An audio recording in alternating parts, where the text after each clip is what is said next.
righty. Thank you so much for your patience. Let's get down to business. Let's test the speaker. Mic check, check, check, check, check, check, check.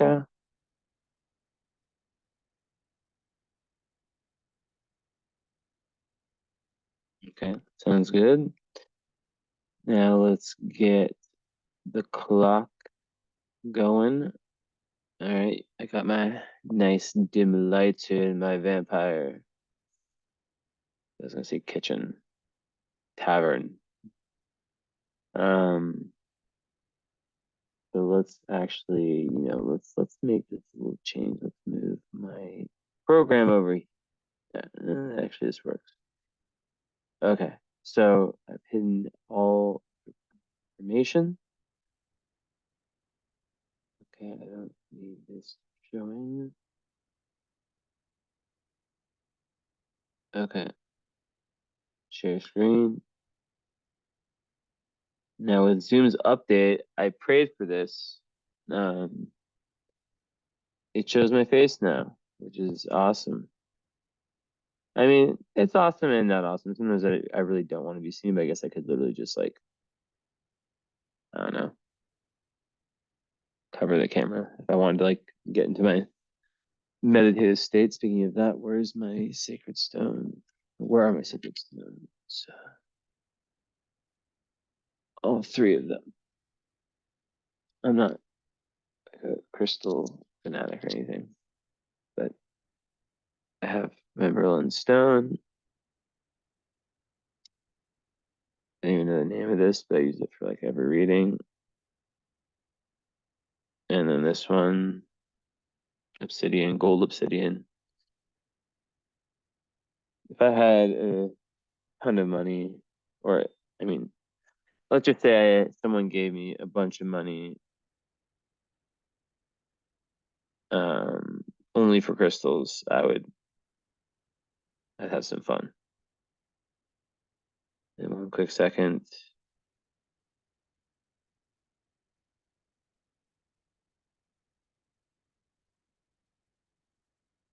Hold on.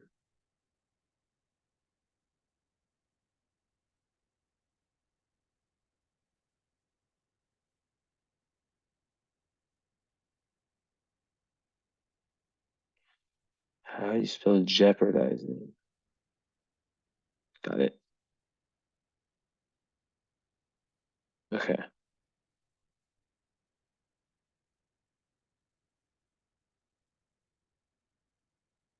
All right. Okay. Good, good, good. So here we have a Libra, very close to Spica with the sun.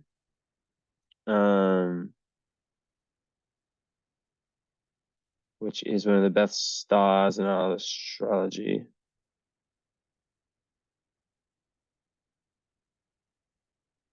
Another second.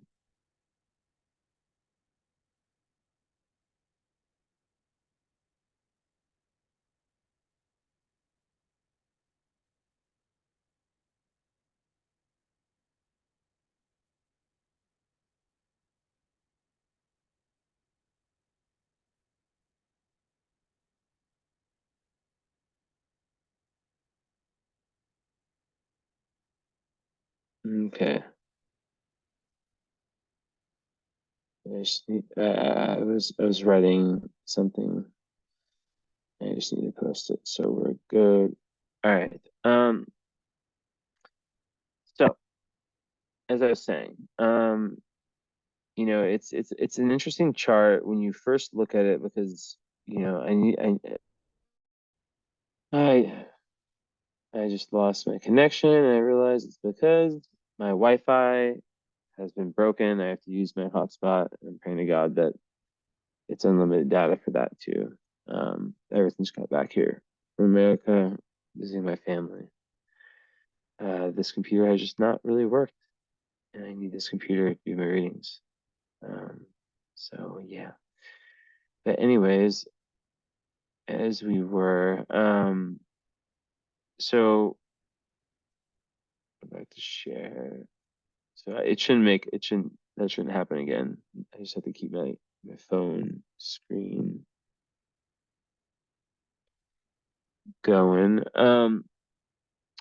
So yeah, Spica Sun. Let's see how close it is to Spica. Spica is like, I always think of Spica is like it's very like refined energy, right? Yes, it's within point 20, that point 24, so like less than half a degree from Spica, your sun. And yeah, it's just a very refined energy. And it is not one of the royal stars, but it might as well be. Um, I think of it as like the best place you can have your sun in Libra is 23 or 24 degrees because of the influence of that star. It's 23. I'm looking. Yeah, 2350. It's what it says online. By the time of your birth, it was more 91. Yeah. So yeah, it's all about like success, riches, kind of like a worldliness. Also like just um it is yeah, it's Venus and Mars. So it's very like I'll read a little bit. It's one of the great stars in the sky, the one which gave us our word star, and at least as important as the four royal stars. The considerable distance between Spica and its nearest neighbors has inspired some cultures to call it the lonely one, and names like that often to distinguish it from the equally prominent Arcturus, on almost the same zodiacal longitude, but higher in the sky and much closer to its neighbors in Butes.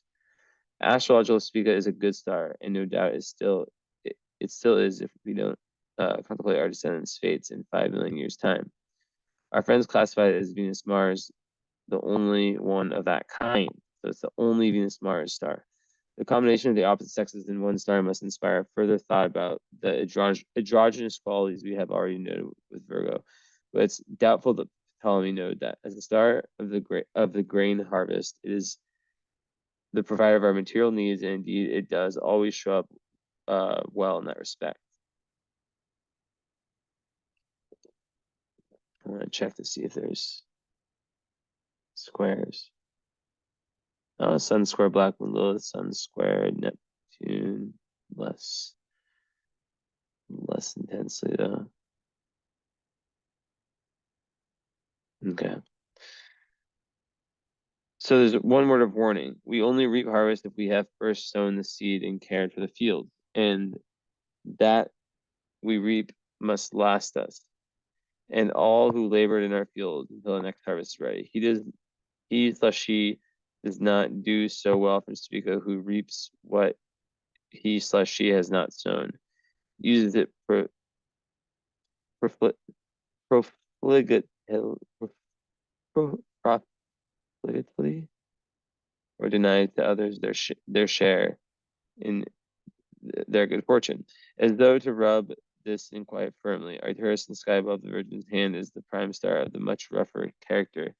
The herdsman, just as ready to take care of his herd, and blah, blah, blah. The Spica is also known for its spiritual and religious qualities. So people who have this in their horoscope do often gain high places in those fields of life. Psychic awareness is also above average in such people, especially if the more sensitive plants. If the more sensitive planets, Moon, Venus, Neptune, and Lilith are conjunct Spica, well, you have it with the Sun. So to Spica are ascribed honors and fame. Spica is marked good fortune for scientists, writers, artists, painters, sculptors, and musicians. The Spica is on the ascendant, blah, blah, blah. Okay.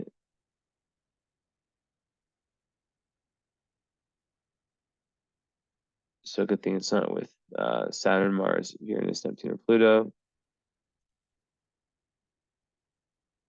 And it's not in an angular house. Okay. So in 1923, when as a result of inflation in Germany, many people became poverty-stricken, Spica was bound up with Saturn. In a personal cosmogram, Spica means refinement. That's, you see, that's what I said first, wasn't it? So you have yeah, very noble bearing, increased erotic tension, usually given by, because Venus and Mars, yeah, sexual. It's not the case. Okay, so usually given with Venus Mars interpretation is not the case with Spica, but a tendency to sublimate these powers and turn them into artistic and creative channels is indicated. Spica rules the navel in the human body. Okay, so then let's see what it says about Sun and Spica. Great and lasting preferment, eminent dignity. You see these words it's just such a classy star. Immense wealth, great happiness to native parents and children. Help from friends among clergy, or just like high people in high places. Favorable for public and legal affairs. If culminating, which is not. So if with these, yeah.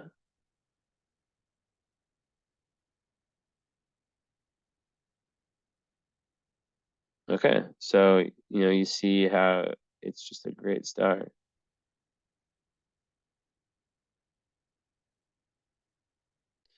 So that's nice. Oh, don't close the phone.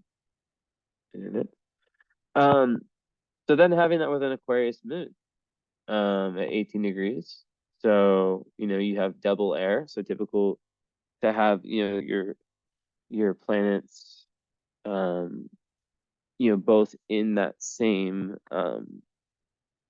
uh elements usually means that's a very good thing for the parents having a similar worldview.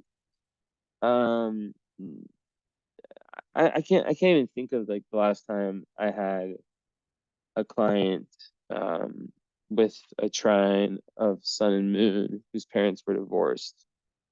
I don't think it's ever happened. But then when I see, square opposition, it's nearly always, or most of the time, the case. I'm gonna get in some meditative groove right now, so I'm gonna go ahead and cover this with a piece of paper until I decide to pack back on.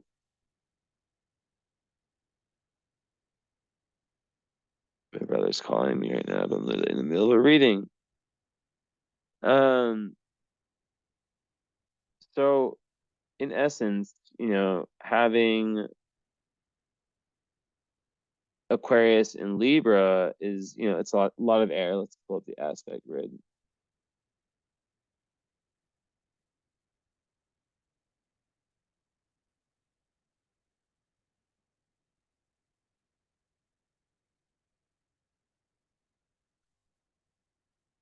One sec. Yes.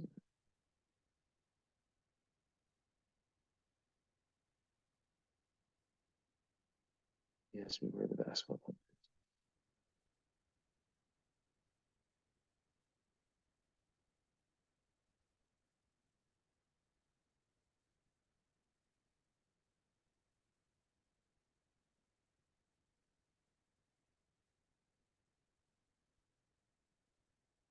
Okay. Anyways, so um yeah, basically they have like the sun and moon air, and then have Earth rising, and then Mars in water, Mercury in water, and Scorpio, and then Venus in Earth. You have everything besides fire.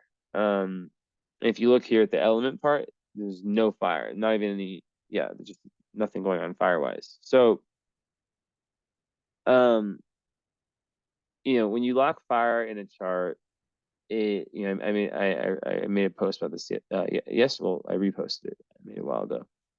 But basically, it's speaking to like having a lot, like, so air and fire, right?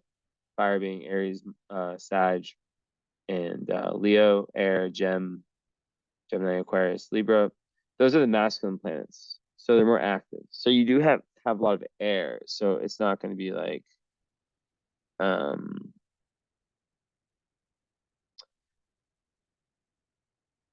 anything like super intense in that sense, but like usually like when you lack when you do lack like when you're most when you lack fire, fire is like that passion, you know, it's like that I mean it's kind of obvious, right? It's just that energy that just gets you going, you know, like, oh, I'm gonna do this right now, you know. It's kind of obvious, like just the idea of fire matching up with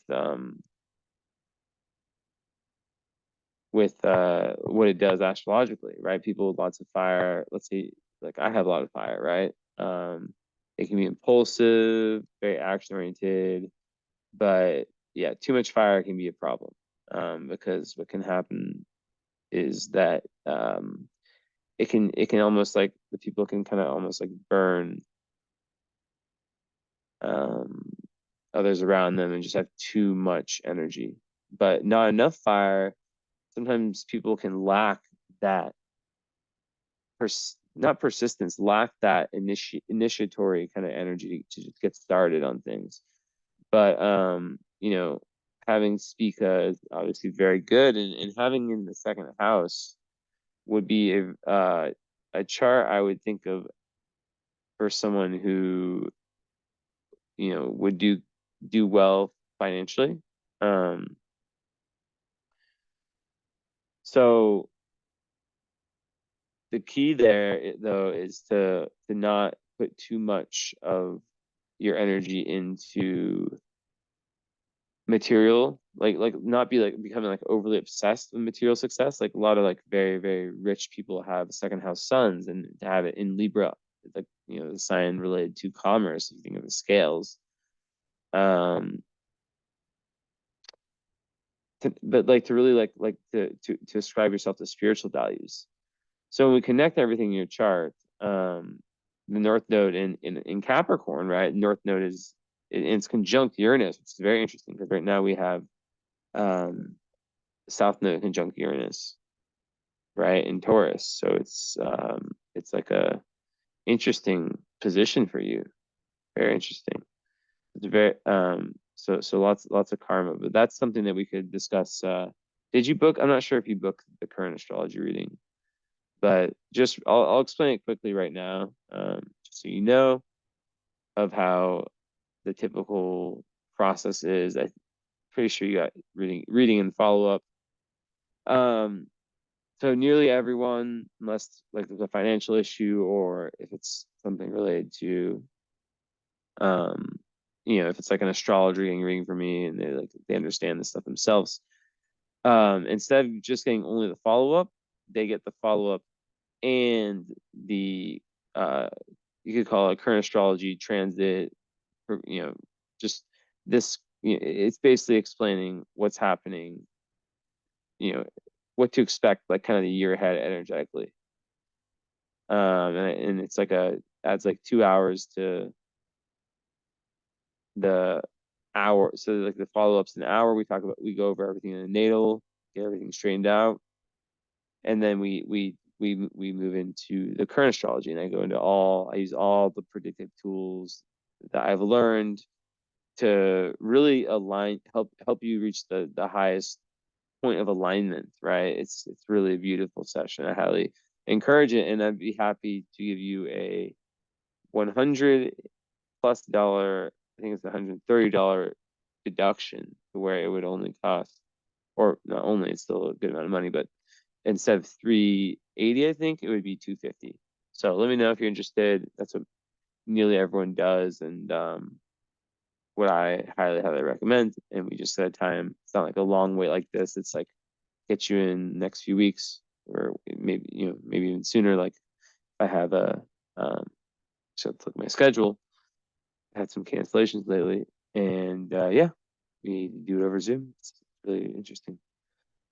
But yeah, besides that, you know, so that's so you'll definitely be experiencing some very interesting karma. But I don't want to make any predictive um guesses, you know, just based off of this battle. I know for sure that in the last few years you've overcome a crazy amount because Pluto would have been and still is, I guess, but it's just ending the square with your with your sun.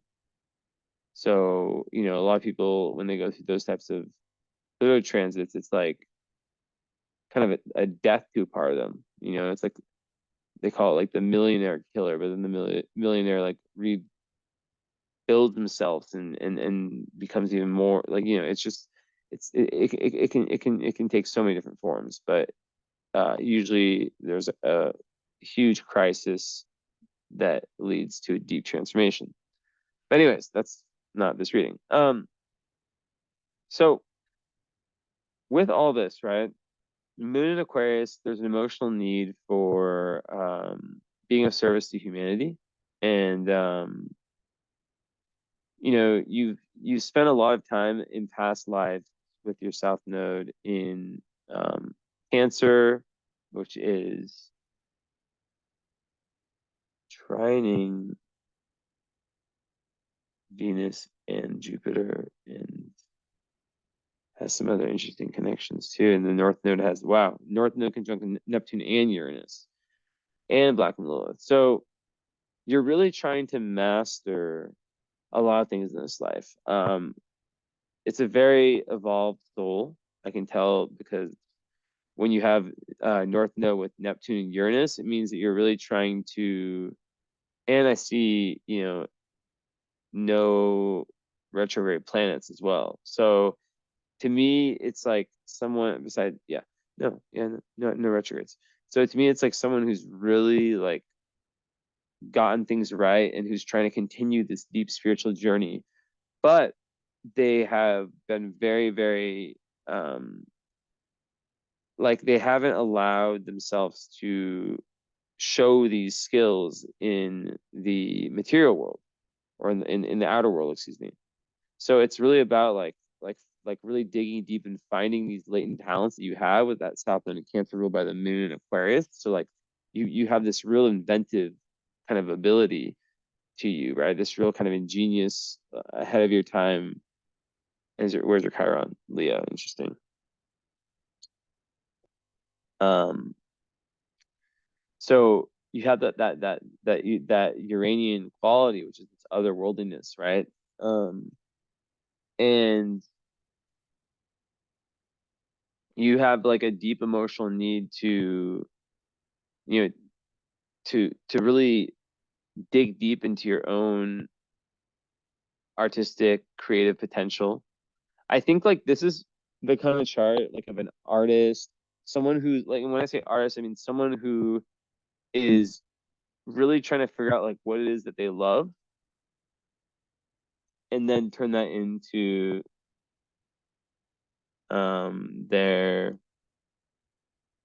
their job. You know, Capricorn fifth house people like, you know, our risings are pretty close. Um, it's definitely that's how I've always resonated with Capricorn fifth house. Is it's someone who, you know, with Saturn ruling that house in the moon with the moon, so in the sixth, in a strong position for Saturn. Um, you know, there's definitely like this Virgo energy, this kind of Saturn Virgo energy of like of which you do have to watch out for perfectionism and being overly critical of yourself. But then yeah, there's like I said, this real refinement also, and this real deep dive with that Scorpio Mars at 0 degrees. Like it's like, you know, a big, like for you, information is power, you know, like real information about the real truth um of what is.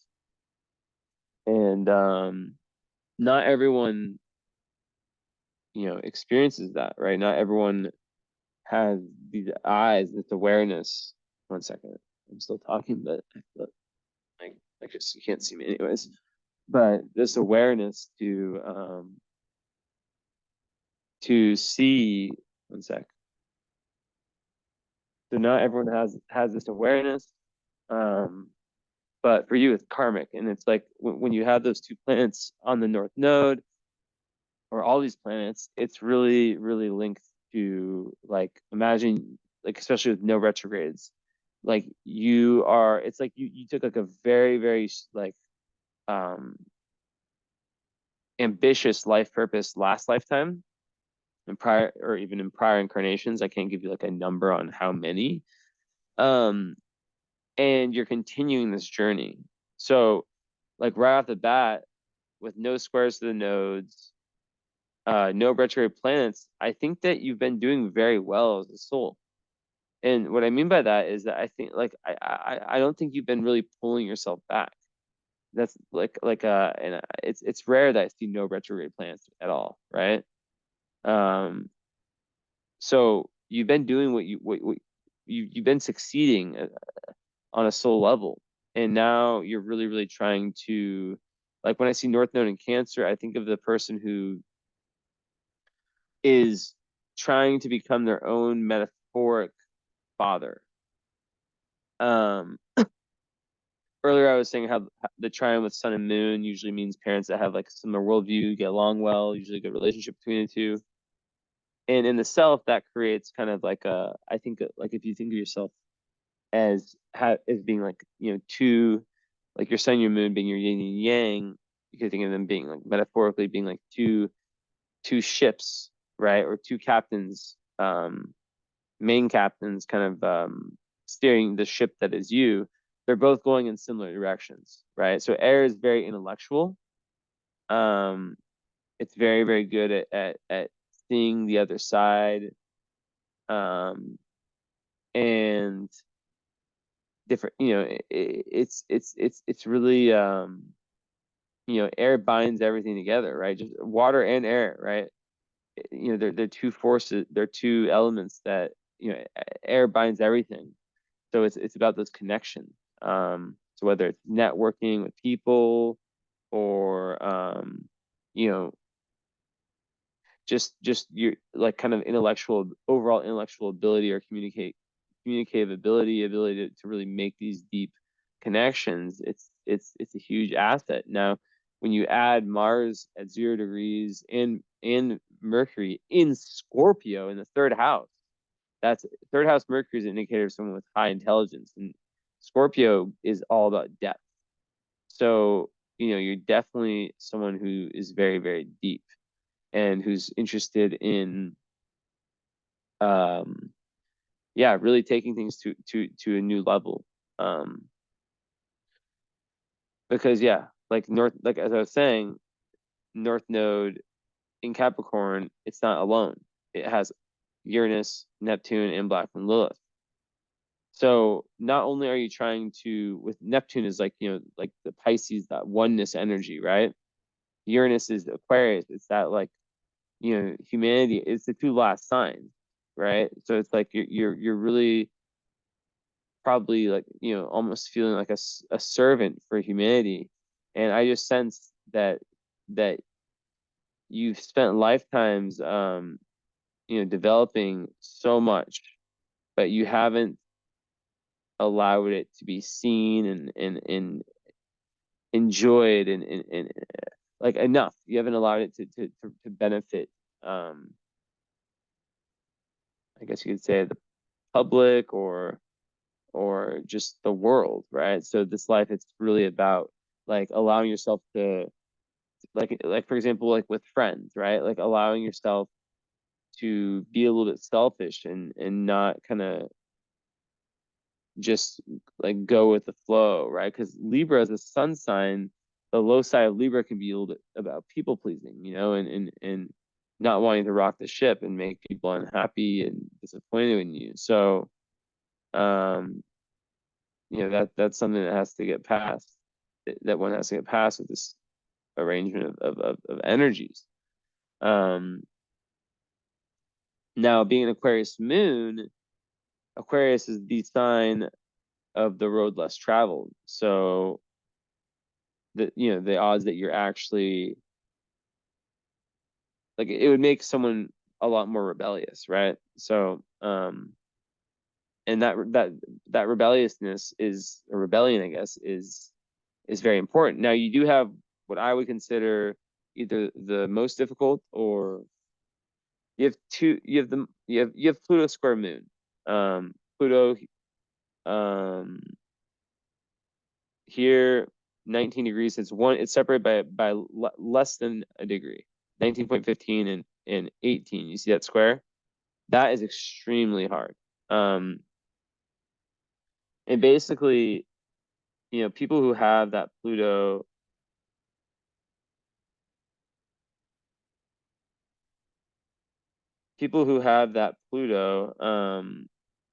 and moon, it usually speaks to the mother being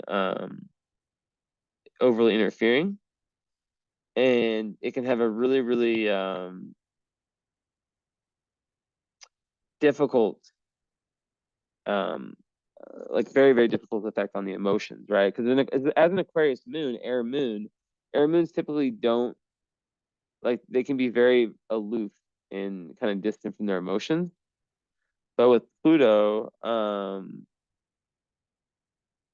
it really takes one down to the underworld, right? So yeah, it's just like very chaotic energy that pushes one towards like deep, deep transformation in the long term. But usually earlier in life, it just gives like another touch of Scorpio to your emotional life. Intense, very intense emotional life. Uh, compulsive like patterns, and it can even be like self-destructive and very dark, um, until like a certain point is reached in the evolution. Of course, so the interesting part is like, the moon's in Aquarius, which prefers logic usually over emotions, but then the moon there is squaring Pluto. So uh people with that, they might not react with something right away, but it's really important.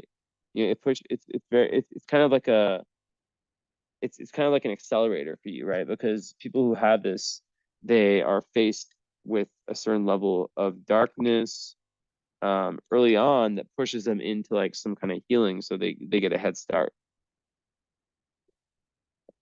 Um,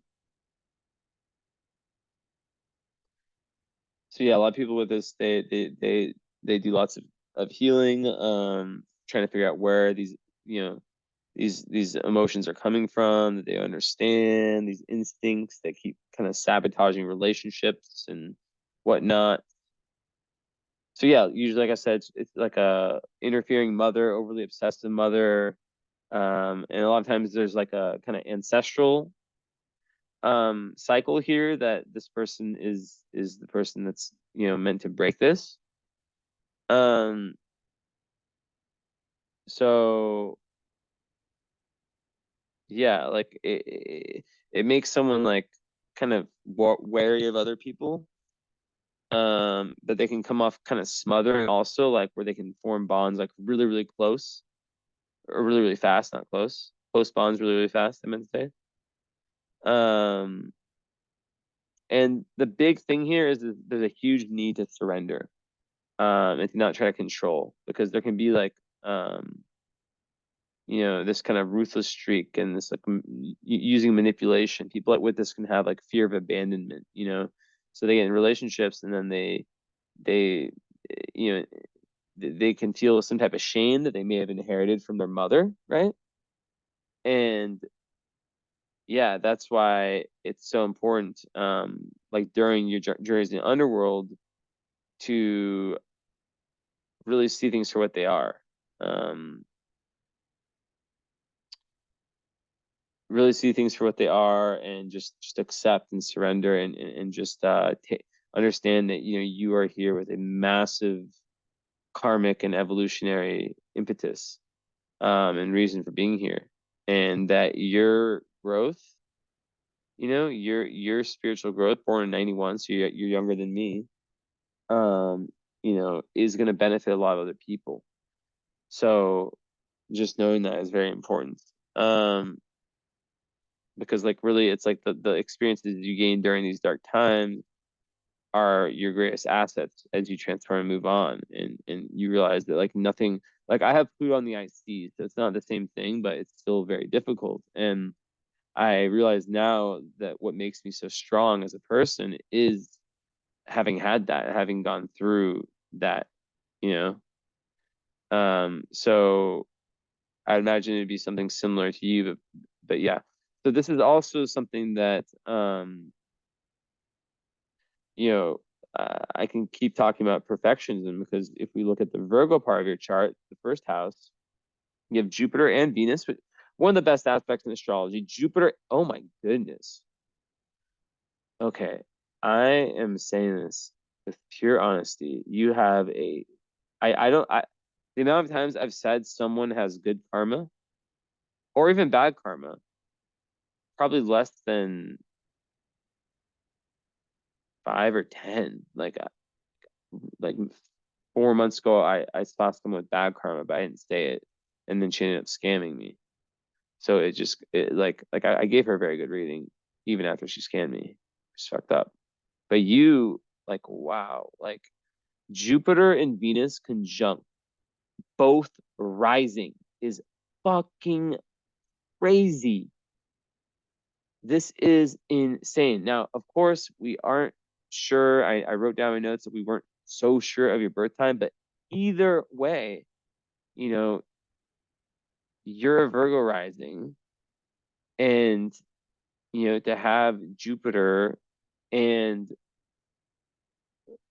let's go back to this. To have Jupiter and where is it? Yeah, so to have Jupiter and Venus, the two most benefic planets on your ascendant, just assures you, like even those two together anywhere, like just like a aura with that spica sun, just and it's in Virgo, but like still, like have it, like it just kind of pushes away all of the negative energy of Virgo, and brings like that the highest vibe of Virgo, which is earth magic. you know it's opposite sign. Pisces is cosmic magic, so you'll be a deeply spiritual person, very benevolent, very giving, a seeker of knowledge, um someone who wants to, like, study philosophy in a higher wisdom, a great teacher as well, someone with charisma. um And then the Venus, Virgo risings can sometimes be a little bit condescending, self-critical, which gets put onto other people.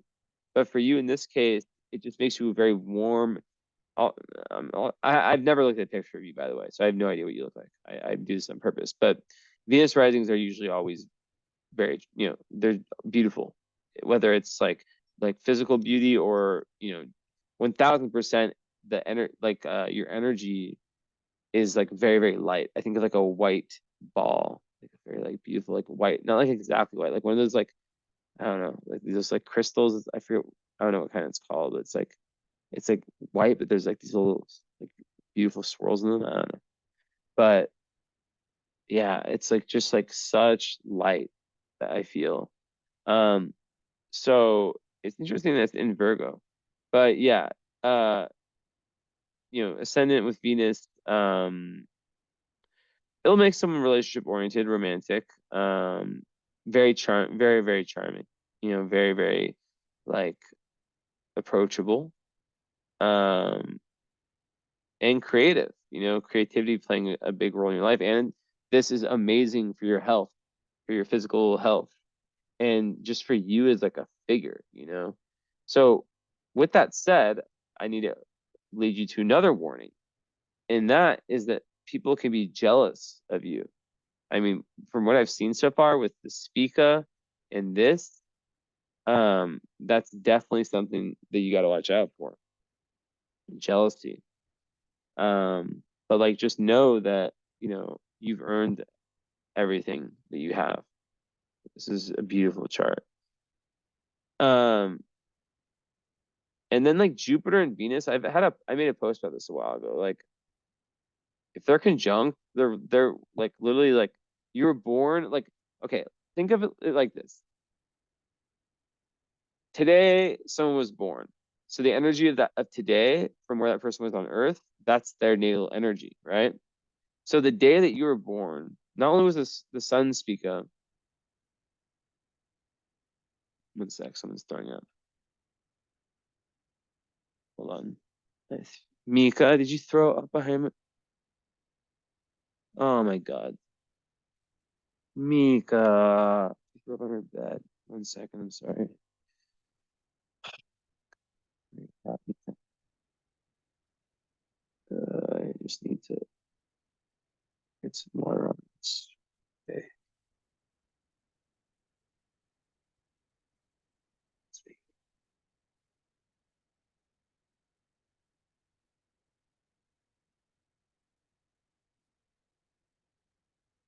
Yeah, they're clean.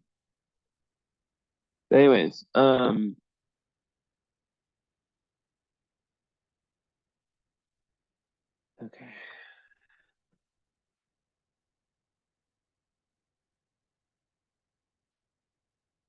The disturbance today.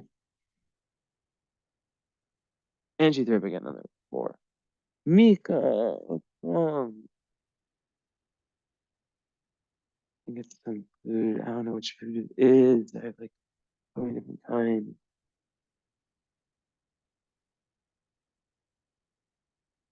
Mika, what's wrong? So I did clear my cat's throw up and I must light some incense. Um, yeah, I mean, like people can be very jealous. And you know, it just makes it, it's one of those things like, and I see this with the royal stars, and I'd speak it to this too. That because you have this, like low vibe people sometimes will want to do some pull some what I call fuck shit on you, you know? And the key is to not retaliate, right? Myself, I have two royal stars on angles from Lahat and Regulus. Um, and it's been very true in my life. It's been very true in many clients' lives that I've had seen with charts that have kind of like a similar signature of kind of royalty. And yeah, the key is to like allow God to do the work, you know? If someone has, you know, if someone wrongs you, you know, you're I feel like an angelic energy in your chart, you know? And it's like, you know, there's no need for you to, of course, like, yeah, you know, if someone's like, you know, there's times where you can't do anything about it, but yeah, just to know that, but also know that, you know, you're protected in lots of ways as well. So yeah, but with the Jupiter and Venus, just very, very good for popularity. And it's like super fun loving, generous, very good for money also, like a very good aspect for having a massive fortune and just getting lucky in love and very good when it comes to like learning. You know, lots of luck luck, quote unquote, like more like karmic um, you know, goodness um that you've earned by having a South Node in Cancer and 11th, which means that you've been someone who has been like a mother to humanity in past lives, and you've given back, and you've given your heart with your, you know, to really try to make the world a better place. You're a light worker for sure, for sure, for sure. So, you know, you like, I don't know what your financial situation is, but like when I see charts like this, I tend to think that of course, you know, with the birth time, like if it's, you know, around within like, you know, hour, 2 hour kind of area range, that you know you're like a lot of the main karma you're trying to take care of. It's like it's almost like the cosmos is like, okay, we're gonna make it all good financially, so that you're able to focus on other things for your soul's growth, right? And I've seen that in a lot of people's charts, but I've also seen people who have crazy money karma. that's like a big lots of lessons around money, right?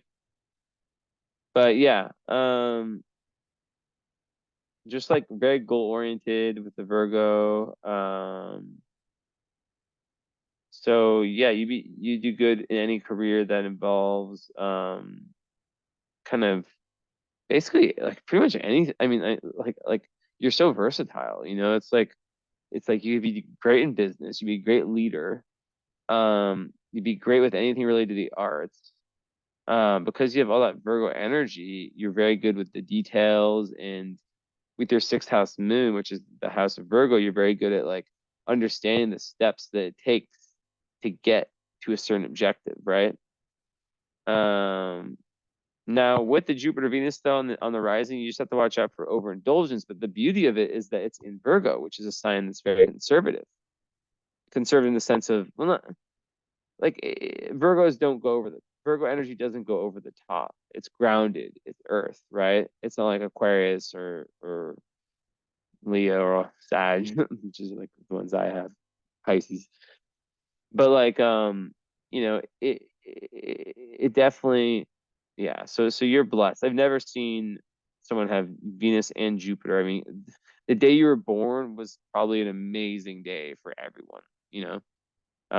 Like if it was on IG back then, if I was like, you know, just hypothetically, I would have been posting like, oh my God, everyone. Well, if I was doing like daily updates, which I don't really do anymore, I would be posting something like, like I am loving this like Venus, um, this Jupiter Venus conjunction so much. Oh my God, like, you know, in Virgo too, so I'm getting stuff done. And that's energy that comes out for you natally, you know. So it goes back to, um, yeah, like high spirituality, creativity, and being able to kind of like also dig deep, because with your Pluto, Mars, Mercury, Pallas, all in Scorpio and Ceres, all, so that's five, two asteroids, three planets, all Scorpio stellium in the third house. That's like research depth, like depth research, right? So that adds to it, and it has a very nice relationship with the Virgo rising, right? Because it's sextiles it, meaning that they're energies that get along. And then the Capricorn, of course, also does, right? So like Virgo, every two signs is a good relationship between them. So Virgo, and then you have Libra obviously too. But then Scorpio,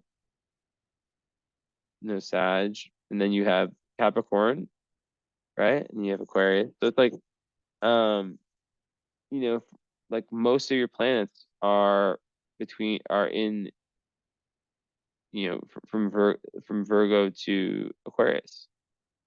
In fact, every planet besides Chiron, which is, yeah, I count that as a planet, but still every traditional planet.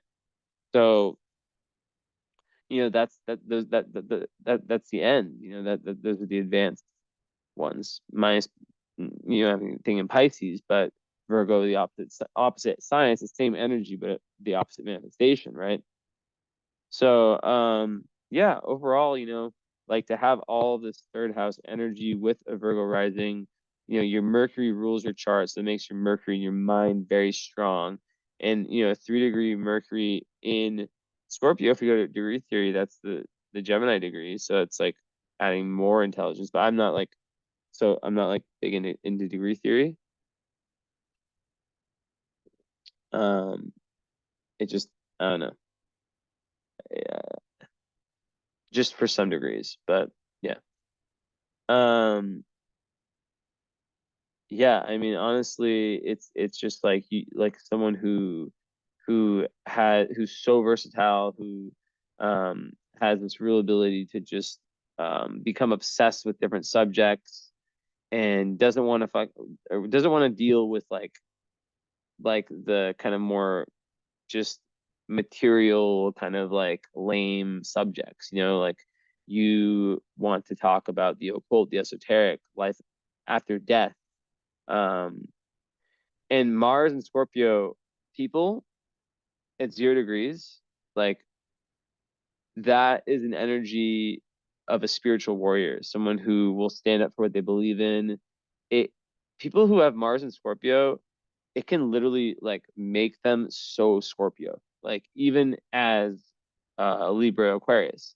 And basically, like I've seen charts and met with people after I've done the readings and the follow up where they've had Mars and Scorpio, and it's like I feel based on what they tell me and our interaction, like that is like the dominant energy for them is Scorpio, and it could be for you too.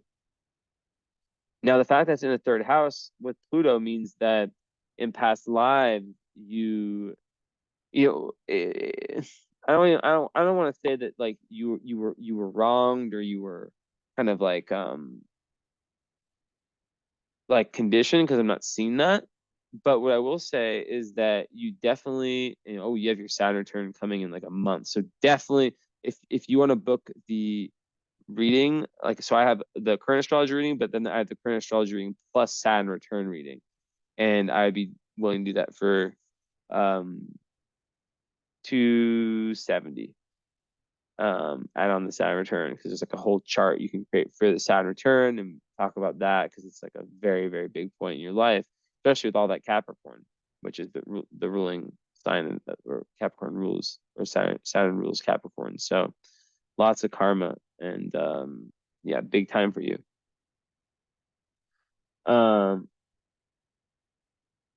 Wait, what am I talking about?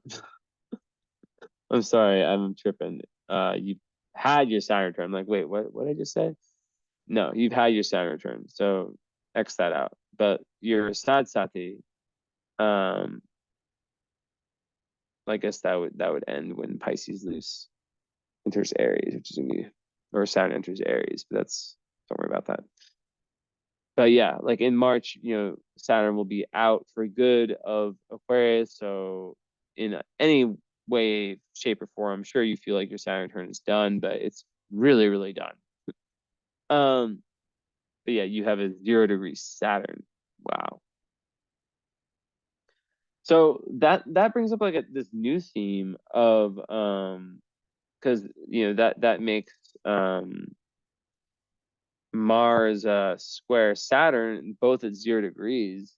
Now, this is like about like not this aspect itself, but just having both of them at 0 degrees is about new beginnings in this life, right? Like now there's still that continuation of trying to strengthen, like build yourself up to the highest spiritual potential, in a sense, right? There's still that energy is still there. But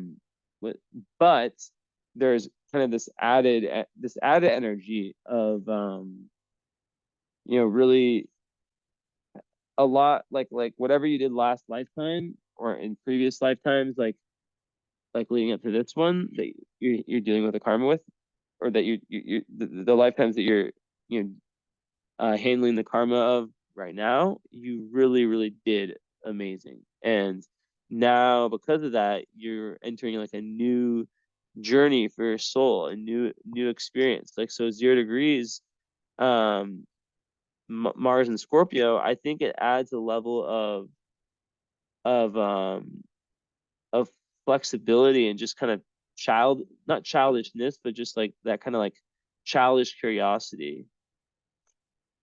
The 0 is the start, 29 degrees is kind of like karmic endings. 0 degrees is karmic beginnings. So, and we go back to your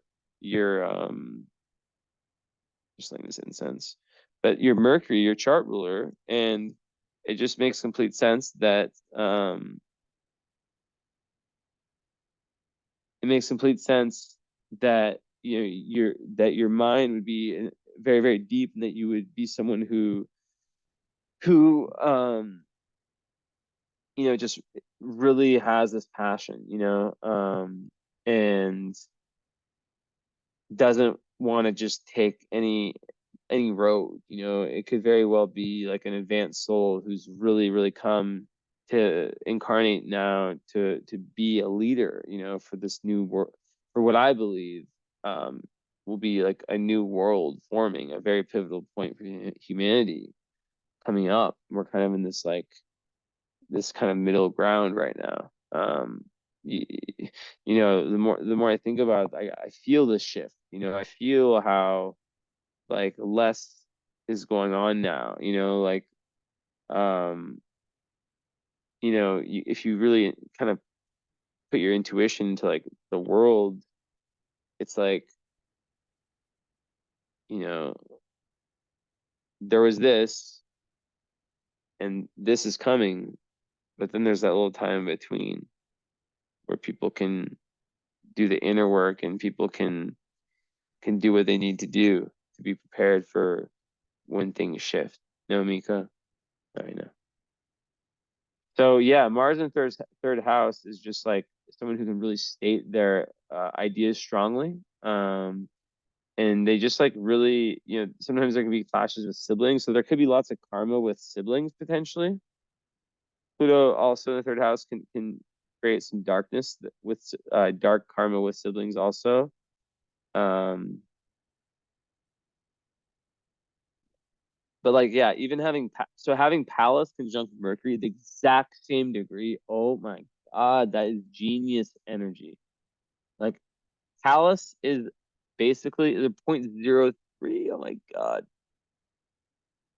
You just, yeah, Pallas is like the third eye type of intelligence, like intuitive intelligence, wisdom, right? And then Mercury is the brain, just the cognitive process. So they're both like literally at the exact same degree. I've never seen this. So there's two things I've never seen. Pallas conjunct Mercury, exact degree. And yeah, I mean, you're gonna be like super intuitive. I would honestly, I'm not gonna like guess that you're psychic, but I think that being psychic in itself is like it's like a muscle that needs to be worked on. I think, you know, different people have different levels of potential for it, but your potential for it is extremely high. Extremely high. So yeah, I mean Pallas Athena, you know,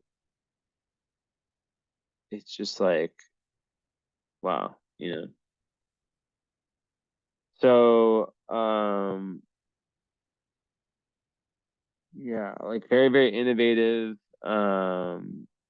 Just being able to kind of like with your Aquarius moon have like so much creative inspiration and use like the higher mind and kind of like use your intuition and your logic together.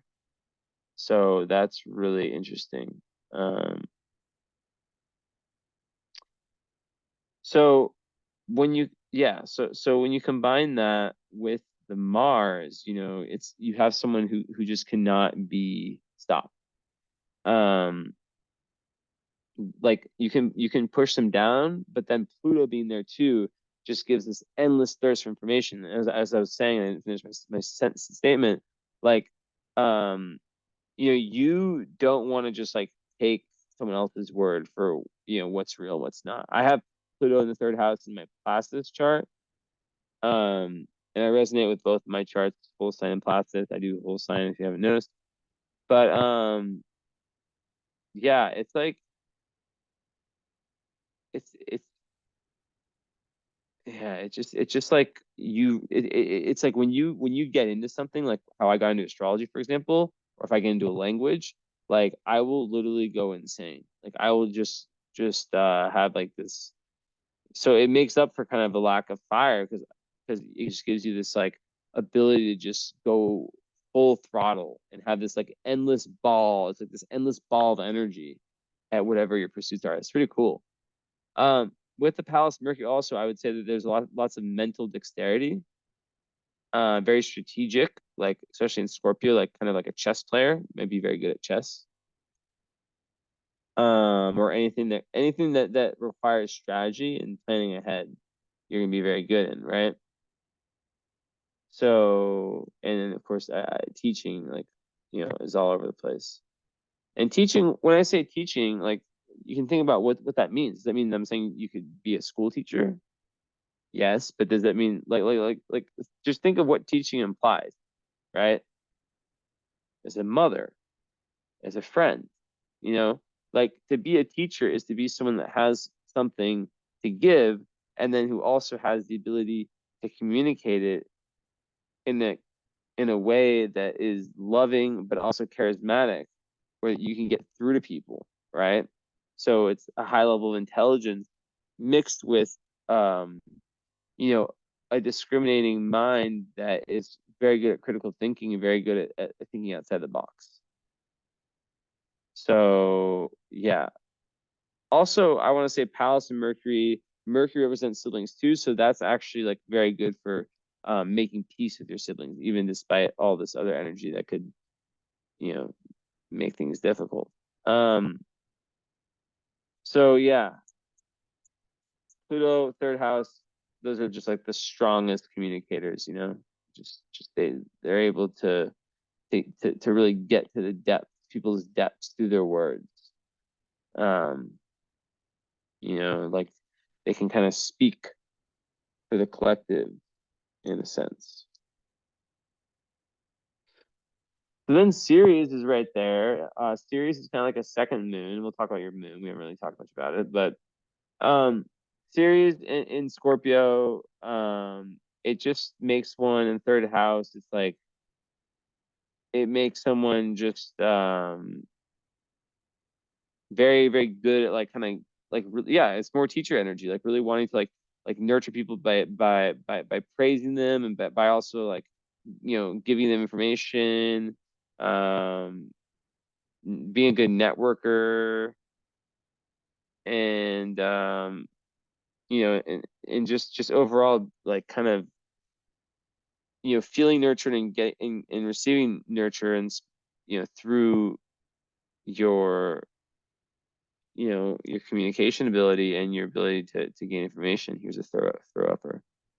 So in Scorpio, that would make you feel very cared for when when there's a certain level of real depth and attention on you from loved ones, and when you have like real emotional commitment in relationships, and in your friendships and your relationships, and like even though you don't, yeah, someone, but like also someone who, yeah, really like you feel nurtured when someone's down to like tell all their secrets, really like get down to the really honest, be down for the honesty.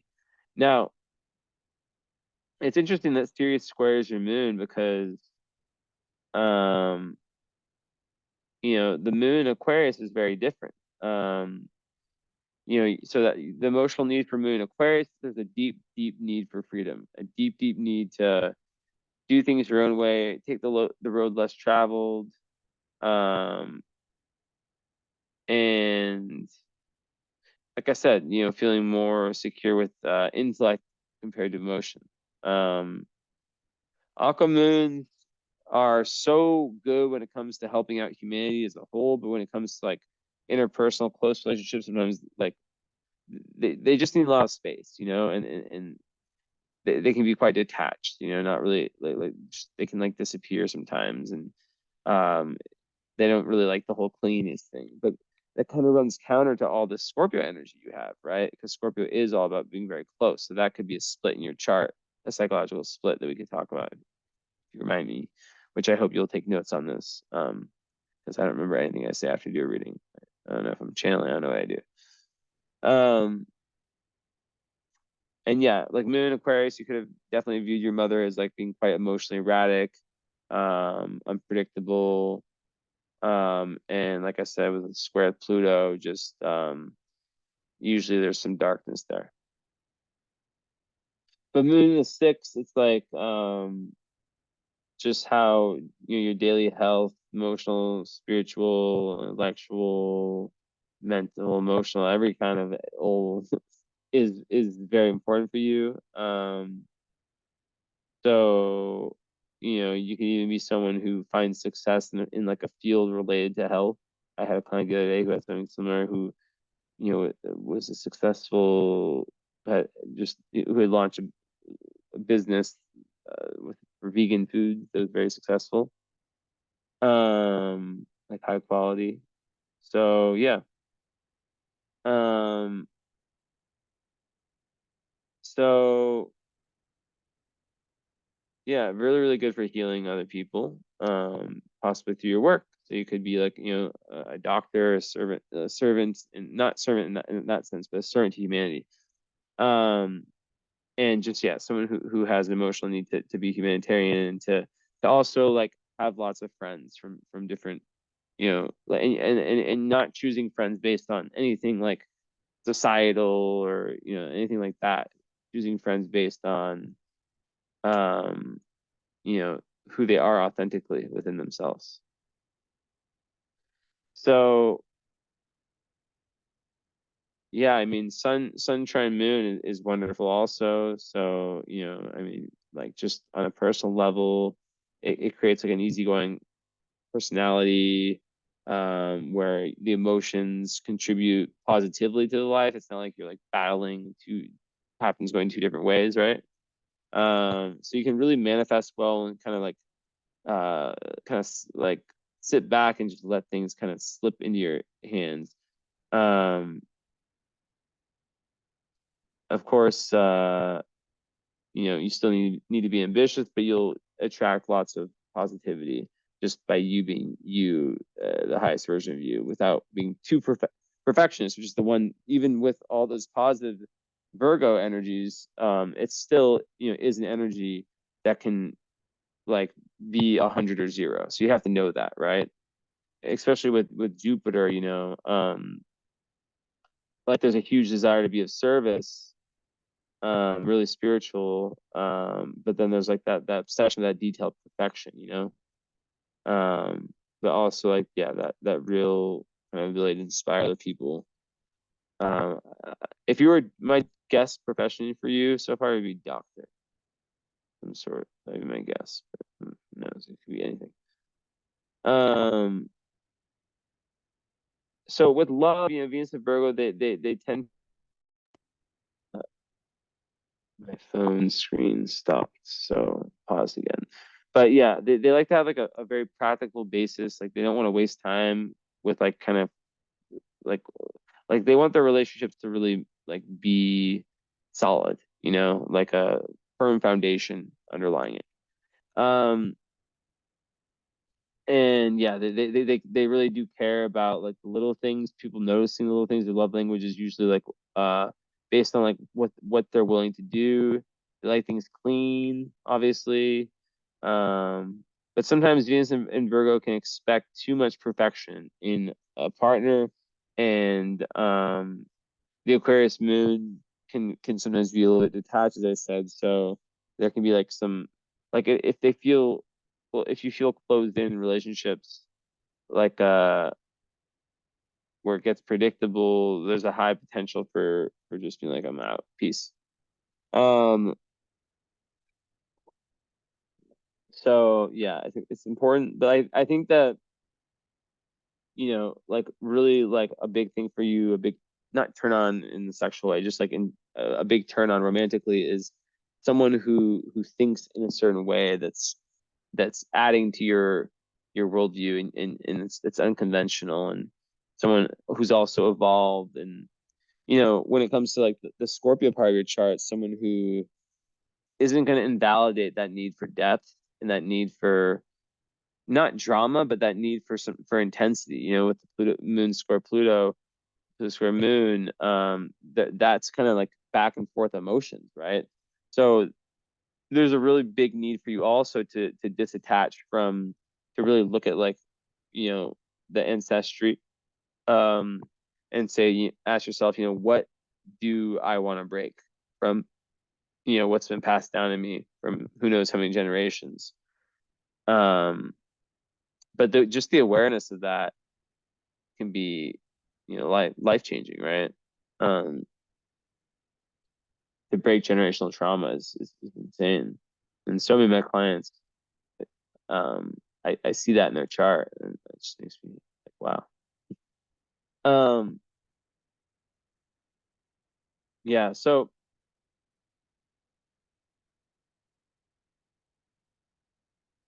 yeah, just like definitely like ability to express beauty. And Vesta also 0 degrees in the first. Like I see this in your chart that like you're very unselfish naturally, but like in this life, it's like you need to like accept that it's okay, like you almost need to be selfish in a sense. And if something doesn't work out, it doesn't work out, you know? Because like you've given so much in past lives, you know? So, you know, very like it's like when it comes to finding that authentic self-expression, which you have your Chiron, which is your pain is in Leo, right? So at some point, maybe as a child, you weren't allowed to kind of, you felt in some way like you weren't allowed to express that part of you, that real authentic part, maybe because your moon in Aquarius made you a lot different than the other kids. Maybe it had something to do with sibling stuff. I don't know. Early childhood stuff, early schooling stuff. Um, but like, you know, your sun and Mercury are both squaring Saturn. And it's interesting because it's like they're squaring them from both from opposite sides. Um, so Saturn at 0 degrees is you know 3 degrees away, and then 6 degrees of the sun. So that's about more about the father. So when I said like the sun and the moon have that really positive energy, it could be their relationship, but then there can still be some issues with you. But yeah, with Vesta and Virgo, that's another big one for the perfectionist streak. Um, and like working really, really hard and expecting the same from other people. So yeah, just like avoid being overly critical. I always give the same metaphor. I wish I had a button to press it to say it, but it's like, you know, if you rate every day on a scale of 0 to 100, um, the days that you can only get 40, especially like if we do like the next reading, you'll see like that um you know where you're at like currently like this is here forever. This birth chart you can watch in 10 years, it doesn't go away, it stays the same, but the current astrology is always changing. And like for example, I have Neptune is squaring my moon right now, so it's a lot harder for me to get stuff done, even though I've gotten a lot done in the last 2+ years. Like it's harder, and you know, so it's important to kind of like what I always say, yeah, like just like if you can only get 50, like give your best, but like don't be like down yourself. And like it's about getting back on the horse. Like let's say you're like you start meditating, you do 11 days, you're getting 2 minutes each time your meditation, you're getting better and better, and then the 12th day you miss it, you know, like that. For the Virgo energy, that's the pivotal moment. Day 13. Are you going to get back on the horse, or are you going to just go 100 or 0 and just give up? So very important. Um, yeah, it's really, really good for like accomplishing goals. Back to the Chirons, the pain in Leo. 12th house Chiron, I have that too. I think of it as like kind of how the pain, like it can create a spiritual healer, like I am. So you might be as well, but it's like very deeply buried wounds. Um, and you know, spiritual wounds, wounds to your ability to really like believe, like or feel, or like allow yourself to feel. Like it can be quite self-sabotaging. But also, another way I like to look at it is that there can be lots of pain felt um because of like a sense of self-sacrifice. Um, right? So pain, like as a healer and as a hero, you know, you can sacrifice parts of yourself, right? So um but more pain comes like, and this really makes me think about the moon square Pluto, when you don't address the inner wounds. So people with this can sometimes play the victim, um, and it's really important to fight for your right, for your right to exist as your authentic self. Um, so yeah, I mean, yeah, it's tough. I mean, it's like it's super super super sensitive. It's also that there's like an excessive sensitivity um that wasn't really hurt like heard during childhood that really hurt your feelings. Um, but also Chiron is about hidden talents we have. So um, when you let those flow, and learn to really accept yourself and others like especially like anyone who may have hurt you, just accept them for what they are and forgiveness. That's where like a lot opens up and Chiron becomes great, right? Um, Opening up to like issues of spirituality and rescuing your faith and connection with the universe, like all that stuff, which maybe that came like recently during the Saturn return, and it gives you this amazing potential to like inspire other people. Um, so yeah, and yeah, in Leo, you can really feel like your talents, your like artistic or just like talents are neglected. Um, so it's really important for you to get in touch. Leo, Chirons, I know a lot of them, a lot of my clients have it. It's really important for you to do get in touch with your inner child through creativity, through some outlet like that. Children also can be massive for you. With your fifth house north node, it could be in your destiny to have kids that really, really open up a lot for you and you have very karmic relationships with.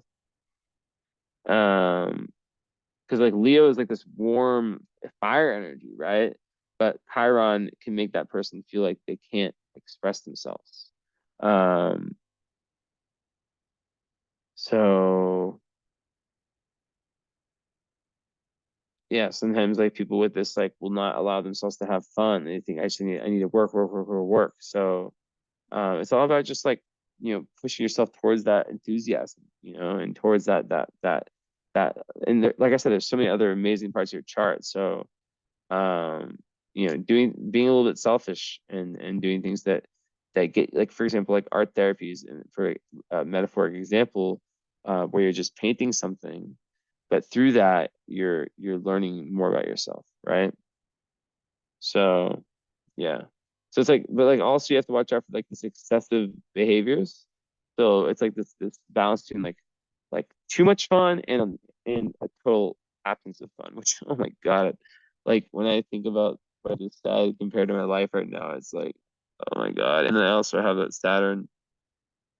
Um, it's like basically like I used to be like Mr. Party Boy and I was like full on party boy, right? But now I'm like the opposite. And it's like, how do I find that balance, right? So tough. Um, what's the third time? Why is it being lost on my hotspot? That's not good. Yeah, so that's kind of the Chiron energy there. So that's like a huge part of your chart. Um, yeah, definitely like emotional undercurrents in the home that kind of were difficult. Especially as a baby, with I wouldn't be surprised if there was a difficult birth with your mother, or that your mother was going through some really stressful time at the time of your birth, because you know, from about 6 months or so, babies can like really sense the emotional undercurrents. So, you know, a lot of people with these moon aspects like this can still be holding on to like I was saying earlier, like their own mother's emotional baggage, you know, and the fact that you have this aspect, I think, means that you're meant to break it for the family. So yeah, like inner strength, accepting your feelings, and getting in touch with your inner child, you know. So, you know, then midheaven in Gemini, I think is very interesting because I think it gives you, it's also trined by Saturn, so that's like really really good for money and success and longevity and career and stability. But also Mercury and Gemini people, or midheaven in Gemini, which you know is ruled by Mercury, your chart ruler. It can give you like, it can make you someone who has like two careers like at the same time. Like you can have your passion. Let's say you're really into astrology, but you're also like a doctor. I don't know. But it can also people with that, because you know Gemini is all about change, can have career changes. Like they can literally eventually turn that passion into the money maker. And with all that Virgo energy and Capricorn energy, and you know, determined, like another thing about Aquarius moons, they can be very stubborn. But like when when they set their minds to something, like they're set, they're going that direction, you know. And yeah, so I definitely could see that. And yeah, like I said, it's so beautiful that your ascendant in Virgo is you know, with Jupiter's in Venus, because it makes you like a Virgo slash Sag slash Libra rising almost, right? Libra being Venus, Sag being Jupiter, right? So you just like have so much that you give out externally. So it's very important when you're someone like that to still stick to yourself, and to have strong, to create strong boundaries with people around you. Um, People will want to be around you a lot, you know, and you have to like, it's like, how's that balance between being antisocial and you know what I mean? Like between like completely antisocial, not seeing anyone. And that's what your South Node's asking you for, your South Node, North Node, right? Because the South Node is in the 11th house, which is the house of friends, the house of acquaintances, or the house of like groups of people, organizations in Cancer, which means that you probably were the, you know, the mother, like I said, of that. So you're really trying to create your own debt, but like that allows other people to kind of like create your destiny in a way, or influence it. So in this life, you're trying to create your own destiny, and you know, they're based on your own personal dreams. So and also like, you know, really developing like this real self-discipline to build, like I said, a creative life for yourself. And South Node Cancer sometimes too can be too close to home, too, like I said, I've said this earlier. So it's like a real, yeah, quest for like maturity. Not being you know, dependent on other people, um and not burden others with like you know, different emotional issues. Doesn't mean you can't talk to them. You should definitely be vulnerable. But yeah. Um and people with this, a lot of times they spend so much time searching for a father figure in their life, through a relationship, through whatever it is, until they learn that like they are the ones that have to be responsible for their life. They're the ones that have to really take things in their own hands. They're the ones who have to be their metaphoric father, which, you know, goes back to your son. Um, yeah, and just like really, really working towards like having like a respected place in the world, while also like being super dialed in with your inner child, and super dialed in with your deep, deep spirituality. You know, like Neptune North Node, like just someone who's on a deep, deep spiritual quest. And their destiny is linked with expressing their creative and artistic talents. And like through that process, they're developing their intuition and their spirituality. Yeah, so when it comes to groups, it's really important to find groups that really mesh with your deepest soul. And the spica energy, it's in like all the Jupiter and Venus on the ascendant, it's gonna, my screen's too bright. It's gonna make, people very attracted to you. And then with the Uranus on the North Node, as I was saying, like you're it's about like just moving towards new and exciting concepts, ideas, and inventiveness. So just like you know, making sure that you don't like seek excitement at all costs and always be like the grass is green on the other side, so like it's about like directing your energies in a wise way. And just once again being challenged to make a real contribution towards society. And then with Black Moon Lilith, all right, talk about that one. Well, that one's a little bit further out, but and also Juno. Juno is conjunct the North Node 7 degrees, or six in like 2/3. So that just basically means that your partner, your life partner or partners will be very, very faded. And Vertex is on Juno too, so that doubles down on that.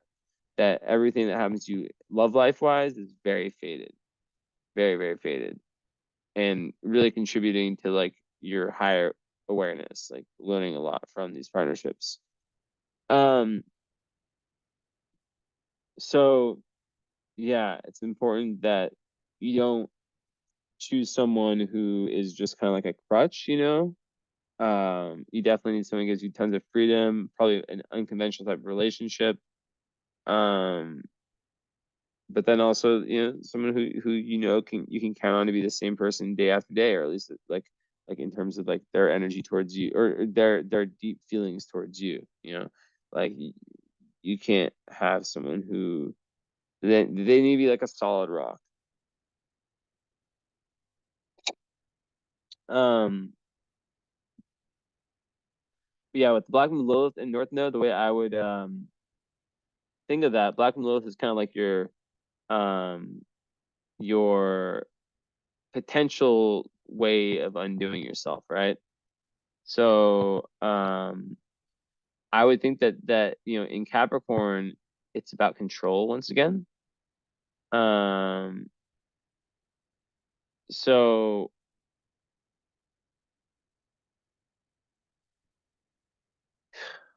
yeah, it's about control and overcoming the need for perfectionism, the need to like to go over the top and like and not allow others a say. Um Not overworking and overextending yourself also. Now also a typical feature of this conjunction can be a struggle with sexuality or with your sexuality. Um so being comfortable with that is important.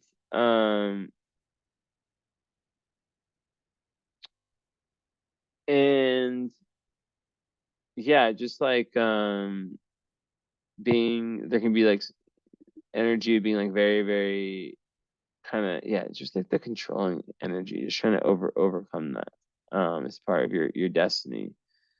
Um yeah, my eyes are like hurting from this screen. I need to get my F, but if I turn F to F by LUX. What else? Yeah, just like really like the boundaries things, being humble. Um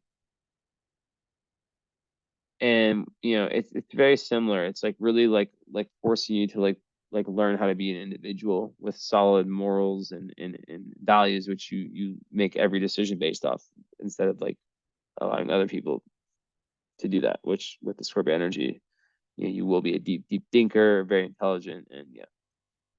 um And also it's about a big part of this, and I can't believe I just thought of this now. It's about being comfortable with the darker side of yourself and accepting it, right? So that goes back to what I was saying earlier, just pure surrender. Um,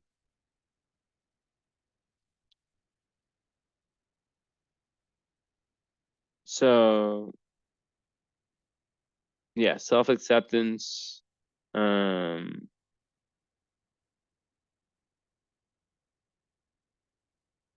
yeah.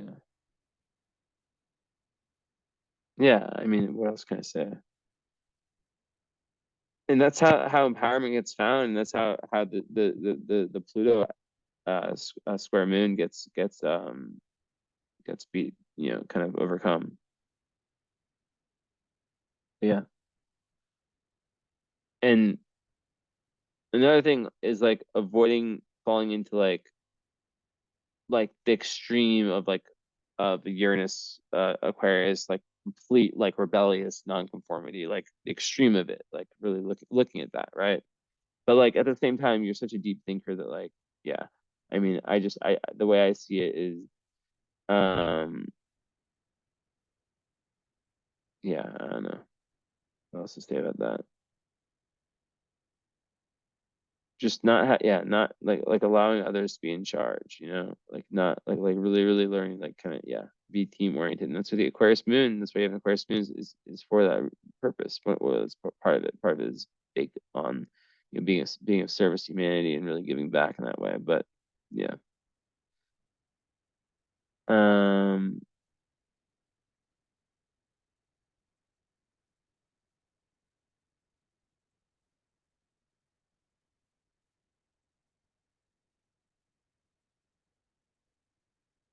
so Black and Lilith in the fifth, conjunct Juno, you have to watch out for that same control coming out in relationships, if you're for control. Um, and also, fifth house representing like love and kind of like creativity and fun in general, even though it's in Capricorn, which is a little bit more somber still, um, with your spirituality being so centerfold to this house. People can be jealous of you if you're like posting photos of yourself, like having tons of fun, and doing this and that and this place and that place. Because like literally, or even if you're an artist, like they can become jealous of your creative, or just like an artist of your own life, Like I'm an artist in my life. I live in Romania. I've manifested everything in my life, right? So it's similar for you. Now, just with another thing with Uranus and Neptune, the fifth, like Uranus in the fifth, people who have that, they can literally like create through their intuition. And they'll usually have like kind of eccentric like hobbies that aren't, but like literally like when you allow yourself to be creative, you just get downloads, right? And Neptune is similar but different. It just gives like a very strong artistic nature, and yeah, the ability to create through your intuition. Like you might just like start painting and just be like, holy shit. So you just like trying tons of creative stuff, um yeah. um yeah, so you have some really really interesting kids for sure. If you don't have kids, your kids will be super super interesting, like very very very very very very very very special kids. All right, and then Saturn the sixth. So yeah, with the square this time, which I haven't really got into, Saturn the sixth is a nice place to have Saturn. There could sometimes be like early health problems early in life. You have to really watch out for like the overworking yourself, because if you do that, you can get diseases, or just things like that can happen. So it's important to, yeah, it's important to like really not to really like to understand like the body mind connection. Um, but six house Saturn people can really benefit. I had this too, right? Or what? Yeah. from like a daily health routine, and it usually keeps them quite good and organized. I thank God for that because I have no Earth in my chart. Um, so yeah, the fact that it squares the Sun and Mercury, um, when it's square and Mars, so it has a triple square. It squares 3 of your 6 inner planets. That's massive. Um, so let's start with the closest one, Saturn square Mars. You've probably seen this in some of my posts. Saturn square Mars is very frustrating, but the amount of the most successful clients I've had, or people I know that have either Saturn conjunct or Saturn square Mars, I haven't seen that many oppositions, but I'm sure they exist. Just I get all the squares and the conjunctions. It basically kind of just puts, like, for your first 30 years, like lots of boulders in front of your path. That's why I'm seeing your Saturn turns just such a freedom for you. Like you take 2 steps forward, 3 steps back, 3 steps forward, 2 steps back, 5 steps forward, 6 steps back, 7 steps forward, 4 steps back. It's just like there's this constant like annoying energy, and this contradiction between wanting to push yourself forward and this part of you that holds yourself back, right? Um, so it's like all you spend a lot of time like trying to find this like developing this like really controlled energy level. But then at your Saturn return, all of that fuck energy, which is like the great teacher Saturn, goes away, and you're left with this amazing like determination and grit to get past anything without the BS. That's the beauty of it. That's why so many successful people have it. Now Saturn with, let's see, Sun. This is a difficult placement. The reason being, so usually, it just makes self-expression quite difficult, especially when young. Issues with the father are usually at the core of it. Um, and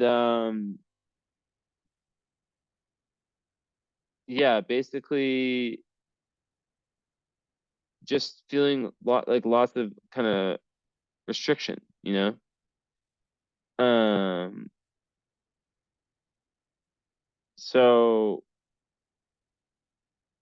it's similar to the Mars one, but more towards your how you say, like your life purpose, right? So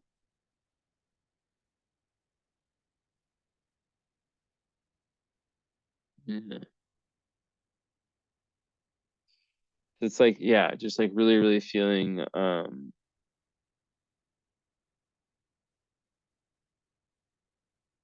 like like you have these constant tests in terms of like your main goals and objectives in life, right? Um, so that goes back to the perfectionism thing, right? Um, but overall, in the end, you do get the recognition, the achievement that you deserve. It can also create, yeah, just lots of like issues with like superiors, like if you're working in a job, like bosses, they're like overbearing. But like I said, now it's getting better. Um, and yeah, just boulders in front of the path, So yeah, I don't know what else can I say. Sun square Pluto, or Sun square Saturn.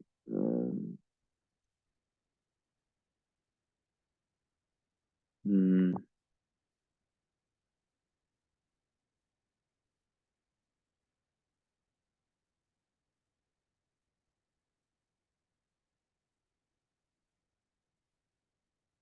hmm.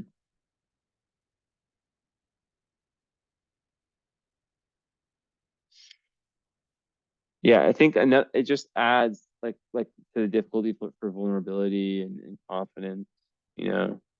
Um, just like just your goals and your ambition just being tested so much. And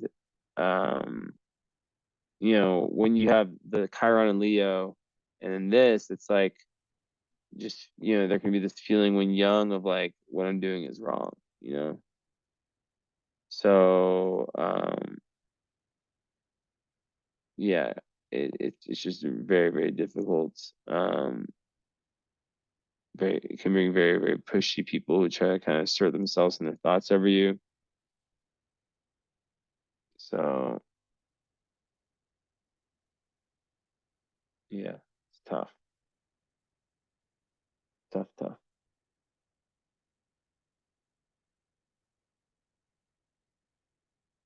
Um, and it's like you have to overcome these to get ahead in life. So like there is this deep feeling about that, right?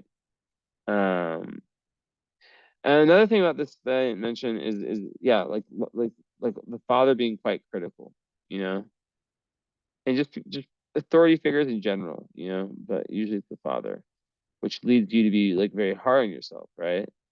Um, and that yeah makes you self-critical, and or self-esteem can come, judging yourself like too harshly, that kind of stuff, right? So and then when that happens, like other people start doing it and reinforces it, blah blah. But you know, anyone who has this, they're forced to grow up quickly. Maybe they had to take on a role in their family, or like a lot. Okay, like a lot of people that have Leo, Chiron, and then Saturn, like big. Like I'll talk to them, they'll be like, yeah, like you know, something happened with like one of my parents, or like you know, one of my parents was a drunk or whatever. Or both my parents were drunks. I don't know, and I just had to like step up and like as the oldest sibling, and like you know, be there, you know, basically be a parent when I was like a kid, something like that, where you have to really like grow up fast. Um, yeah, super perseverant, and it's meant to, you know, it's self-discipline. Like people who have this, like I think Oprah has it. Like there's so many famous people who have this. Once again, right? So it just creates that fire in you, you know, to kind of just like act, you know, with all the trials and tribulations, right? So lots of hardships as a youngster, but things clear up as they have now. So then with the Mercury one, that is you know, the Mercury square Saturn is kind of people who can feel kind of like stuck on certain ideas, and all, you know, like have trouble like kind of like changing their mind and listening. But then the Saturn turn comes and it kind of moves that away, and they become more open-minded. But because you're very deep researcher, probing mind, um, I would see it more in the sense of like difficulty in terms of just like basic communication with others as Aquarius moon, because you're very different. Just feeling uh, like giving up, kind of, you know, before you even try. Like, what's the point? They're not gonna get me anyways. So yeah, vertex in the sixth house, or fifth house, excuse me. You know, children, creativity, um, you know, exploring your inner child. It's no surprise. You know, it is your door to higher awareness, basically, right? So yeah. But besides that, with the Mercury and Saturn, it can bring lots of negative thinking and kind of pessimism. So of course, like now it's a lot better. It can make someone kind of like want to like, it can, yeah, just like loneliness, just like, yeah, just like hardships when it comes to like um kind of just expressing themselves. So yeah, shyness is a huge one with this one. Um, and negative thinking, which, as we know, our thoughts create everything. So it's really important with this aspect to look at your interjects, your self-limiting beliefs that you might have, and so forth. And the more you talk about your dark thoughts, like the Scorpio energy, with the Mercury, right? Um, the better it is for you, the lighter the load becomes. And also usually this type of aspect will like attract like older male mentors. Um, so yeah.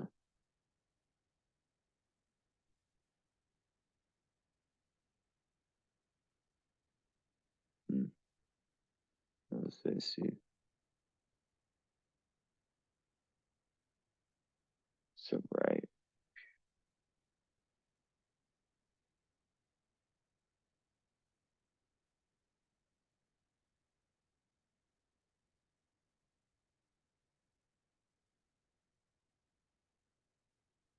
Hmm. Careful of the stars.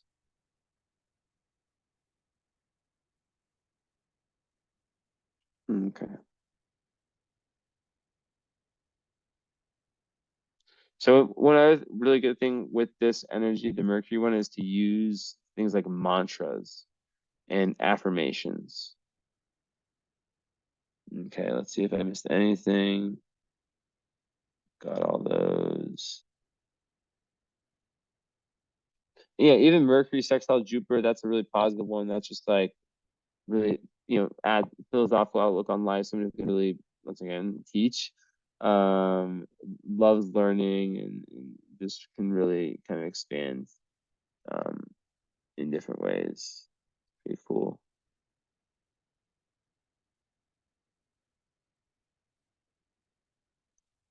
And then Mercury and Mars together, I didn't really talk about that. It's just like, you know, a powerful speaker, someone who is assertive with their communication. Even though the Saturn can kind of restrict a little bit, the Mars is going to help that out. But yeah, um, so it's like I imagine that now, like that was way more difficult, but now it's opening up a ton. And yeah, um, Venus. Oh wow, and you have the best, what I consider the best aspect for creativity overall, which is Venus trine Neptune, and that's like also very romantic and sensitive, as a partner. But like in terms of creativity, it's like mixing the imagination with like the the actual like practical part of creating. So that is, yeah, and it just gives you tons of compassion, understanding for other people. It's beautiful. And Uranus also trends uh, Venus, so that's super super intuitive placement. Um, where, but also it relates to love, where you'll really like once again need lots of freedom and excitement in your relationships. Um, so yeah, very intellectually stimulating relationships are very important. And being very good at giving others space in relationships, but then you also expect that same thing back. And what have I not talked about?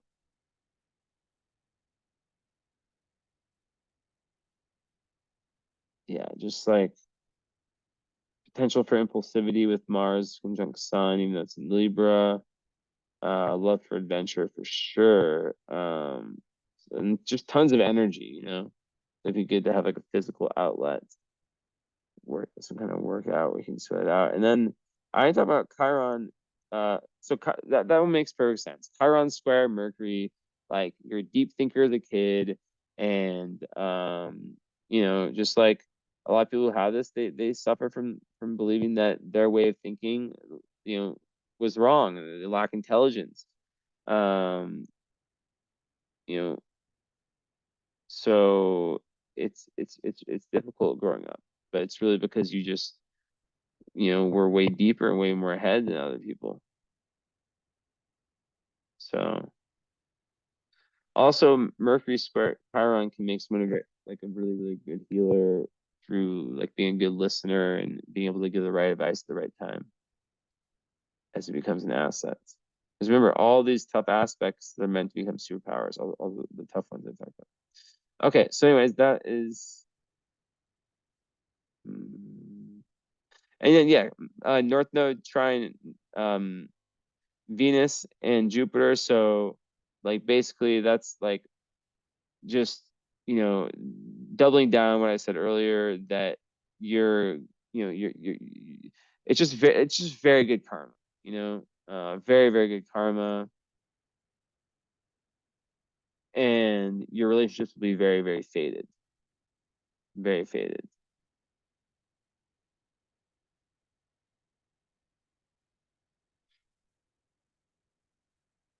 Let me think about that though.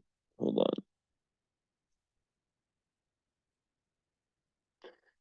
And also, I think that part of the reason you're so I know I said something against this before, but I think part of the reason you're an Aquarius moon this life and you have the chart you have is that you were blocked in some way from fully expressing in a recent life, last life, or as I was saying before, from fully expressing that highest Neptune Uranus energy, from fully expressing that energy. There's something that kind of blocked you from that. Okay. And it could have been something within yourself, but I imagine something within, your family, right? And tradition. Okay, let's see what we got. So we already talked about how you have a lot of these conjunctions with ascendant. So Sappho, okay, so I'm just gonna get them ahead. So you have Sappho rising and conjunct Venus. Okay. I already talked about Spica.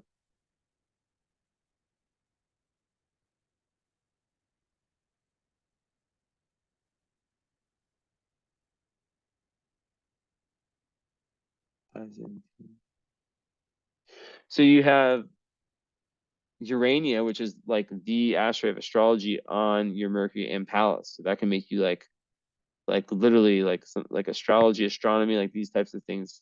Like you can like really, really, really be super, super good at that. Like you have potential to be a professional. Um,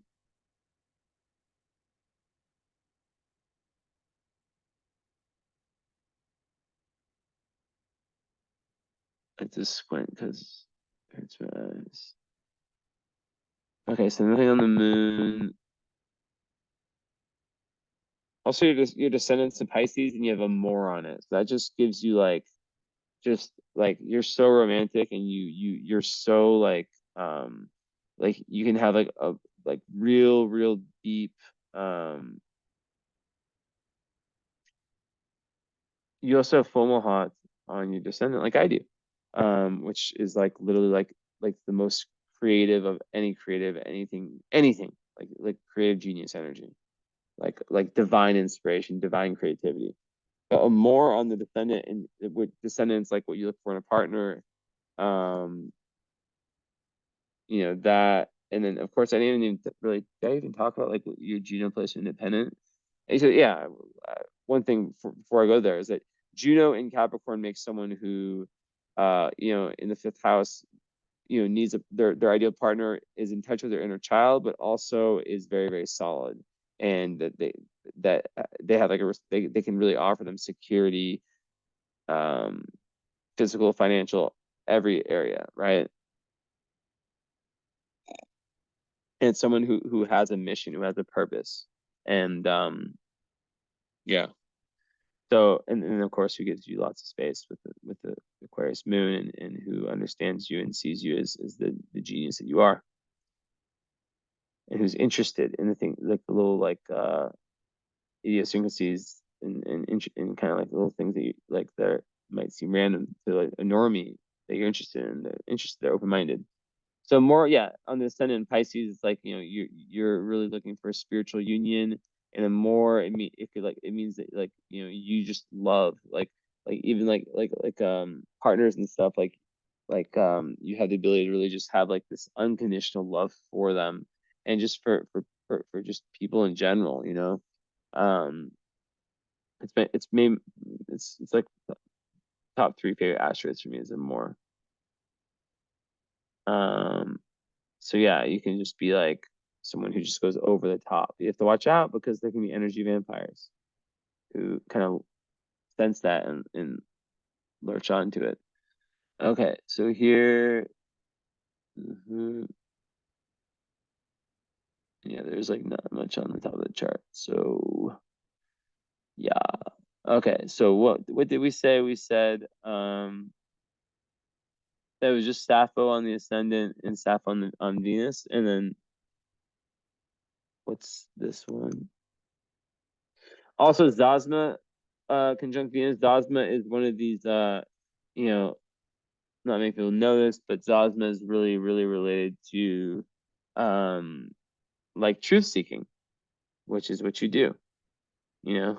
As a Virgo, I had a feeling that you'd have one of like these really like deep kind of like astrologer slash truth seeker type energy. Astrologer meaning like anything esoteric, magic like Virgo energy you do. So now we can focus a little bit on Sappho before ending. And I know this is a 2-hour reading again, which I'm trying to stop, but I can't. This just had so much in it. I feel like every reading I do is a masterpiece. Like, you know, it's hard to do more than one of these a day these days. I don't know. Go my own speed. But yeah, I mean like uh,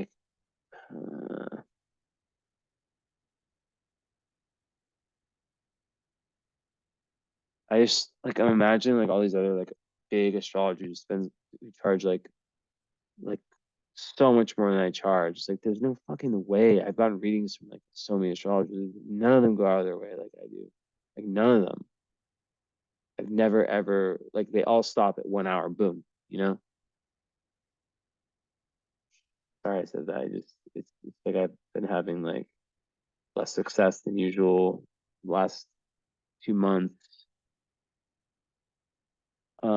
Success meaning like I worked so hard. All I did last year was work to try to kind of make it so I could, you know, just write like just expect a certain amount of clients to just come in, but my like Instagram just hates my account.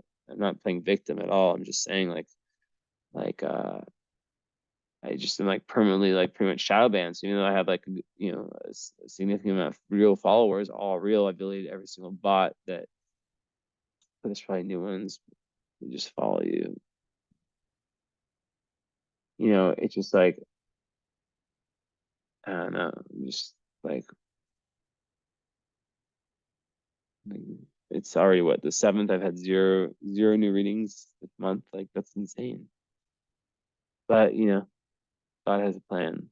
So everything's all good. I'm safe. I have my little baby Esme. She's purring. Let's eat my Merlin stone. But anyways, okay, so Sappho is a very, very interesting one. And guess what it's about? The art. It's also about, you know, freedom to express one's sexuality. And it's very linked to poetry and one's like feminine side. So like it could be, you know, you know, like erotic novels is like one thing with Sappho, very like a good metaphor for Sappho. But really like to have like you're a poet, you're a natural poet, you know, you can really captivate others through your writing and through your communicating. Um, so yeah, I mean like it's very like having it rising with Mars in Scorpio, which is like the most sexual thing possible besides Mars and Aries, but it's like I think a sexier version. Mars and Aries sometimes can be little animalistic. Um, but yeah, it's just like very good at expressing your true sexual self. And trust me, I do feel weird talking to female clients about sex. I'm just saying it because this is what I see. Um, So yeah, it makes someone very attractive, like very good at attracting people. And yeah, you gotta watch out for people becoming obsessed with you. Well, that's not lust. That's good.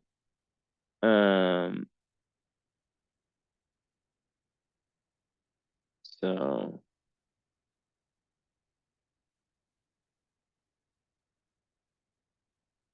yeah, it's just like really good for healing in Virgo and just the artist, poet. So just look at one thing before I end. Oh, I'm not in video. Am I serious? What the heck? I thought I was on video that whole time. Really annoying because I could have been trying to chart. So yeah, Sappho, with Venus, it's just a really great place to have it. So it actually helps out a lot of that kind of emotional sharing and vulnerability. Um, and also to share artistic pursuits. So it actually kind of helps out with some of the things that I acknowledge as being struggles. So you see how lots of things in astrology kind of like balance each other out, and maybe in one area of life they exist while in the other they don't. Um, so yeah, I mean like it's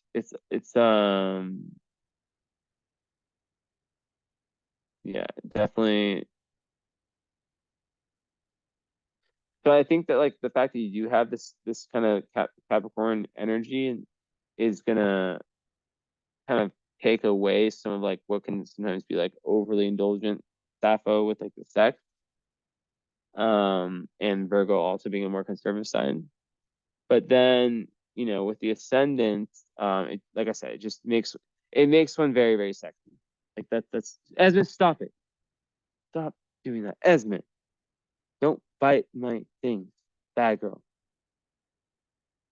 Um, yeah, and also very bold in their sexual expression. So yeah, it can really bring a lot of like kind of attraction, and having a Mars in Scorpio is just like ugh. Not ugh in a bad way, just like ugh, in a good way. Okay, do you even see my face? I like it where you can just at least see my eyes, but this is maybe a little bit too dark. I apologize, but I also apologize for my camera being off. But either way, what a reading. I mean, I enjoyed it. My energy levels are so much higher now, and I hope that you love this, and I hope that so yeah, let me know about scheduling the follow up and the adding the current astrology. Not so that I said 250 would be the price for that. So just let me know, and we'll set a time, a date, and yeah, thank you so much, and ciao ciao, bye, ciao ciao, bye bye.